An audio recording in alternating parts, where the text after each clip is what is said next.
Bonus ఎందుకు ఇవ్వలేదు అధ్యక్ష? 500 రూపాయలు బోనస్ ఎప్పుడు ఇస్తారు? కొనుగోలు గౌరవ మంత్రి గారు పొన్నం ప్రభాకర్ గారు. సార్, ఇప్పుడు మీరు ఇంతకుముందు వాళ్ళు మిమ్మల్ని విమర్శించినప్పుడల్లా మా వాళ్ళు కొద్దిగా కనీసం రిస్క్ వచ్చింది. ఎందుకంటే గవర్నమెంట్ మైండ్ సెట్ మారింది. అధ్యక్ష, మీ ద్వారా సభ్యునికి తెలియజేస్తా ఉన్నాం.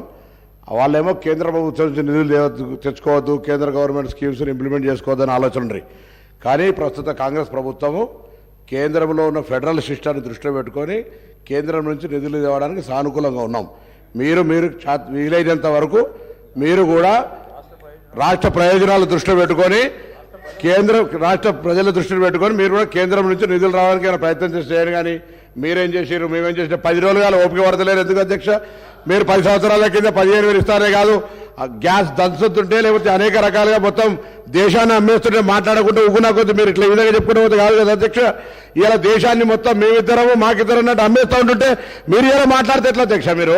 మేము అధ్యక్ష ఇలా అడుగుతా ఉన్నాం. ఇలా దేశంకు సంబంధించి మొత్తం వ్యవస్థలో కనీసం పార్లమెంట్ మీద దాడి జరిగితే కూడా చట్టసభలో అంతమంది సస్పెండ్ చేసిన చరిత్ర ఎప్పుడైనా ఉందా అధ్యక్ష? వీళ్ళు మాట్లాడితే ఎట్లా ప్రజాస్వామ్యం గురించి, హామీల గురించి? ఓపిక ఉంటుంది. వాళ్ళకు కూడా చెప్తున్నాం, గౌరవ సభ్యులకు మీకు కూడా చెప్తాం అధ్యక్ష. మా ప్రభుత్వం ఇప్పుడే మేము తప్పకుండా హామీలు అమలు చేసే బాధ్యత మాది.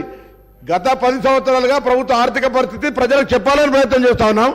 పరపతి గురించి మాట్లాడే గతంలో సభ్యుడు కూడా కాంగ్రెస్ కున్న పరపతి ఈ దేశంలో వేరే పార్టీకి లేదు అధ్యక్ష.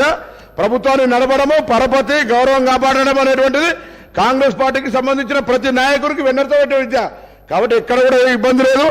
ఈ ప్రభుత్వాన్ని సమర్థవంతంగా 5 సంవత్సరాలు పరిపాలించి భవిష్యత్తులో కూడా మాకే మళ్ళీ ప్రజలు పట్టం కట్టే విధంగా పరిపాలన కొనసాగితే మీరు పరిశాన కాకండి, ఆందోళన చెందకండి, ఆరోగ్యం కాపాడుకొని కొద్ది రోజులు ఓపిక పట్టండి, నిమ్మలంగా ఉండండి. తప్పకుండా 10 రోజులకే టీఆర్ఎస్ పార్టీ ప్రతిపక్ష సభ్యులు కావచ్చు, మీరు కావచ్చు, కొద్దిగా ఓపిక పట్టమని కోరుతా ఉన్నా దయచేసి మీ ద్వారా వాళ్ళందరికీ కూడా.